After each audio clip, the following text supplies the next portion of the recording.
Ready हो गया lucky का पोड़पिठा। मेरी वीडियो यदि अच्छा लगे लाइक करें सब्सक्राइब प्लीज। देखो पोड़पिठा कितने नरम है पूरा सॉफ्ट। ये लाउ रे पोड़पिठा हम ये लाउ को सब काटी देकरी प्रेसर कुकर सिझे देवी। बर्तमान लाउ को लुण पकई सिझे देची ये ठंडा है ग्राइंडिंग चावल बटा हो गला। ये लाउ को जो सिझे थी लुण पकई ताको ग्राइंडिंग करदेली आगे देदेली तेजपत्र देदेली आउ पानी देदेली गुड़ कोरा नड़िया पकई तापर ये लाउ बटा को ग्राइंडिंग करथली या को देदेली।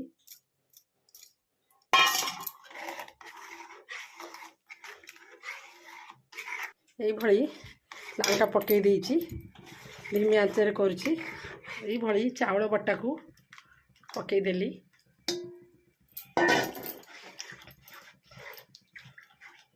मो वीडियो यदि अच्छा लगे लाइक करें सब्सक्राइब। लौकी का पोड़पिठा बनाऊंगी मैंने। अब लौकी का पोड़पिठा मिश्रण तैयार है। मिश्रण प्रस्तुत हो गला।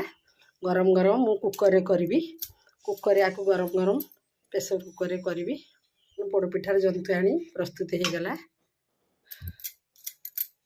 पोड़पिठा बनैबी रखिदे नड़िया पकई देची बादाम किसमिश पकई सजे देची। बर्तमान चुली की जीव हो गला लाउ रे पोड़पिठा। ये तल पटटा ऊपर पटटा को यही कलर आसापे ये पोड़ी।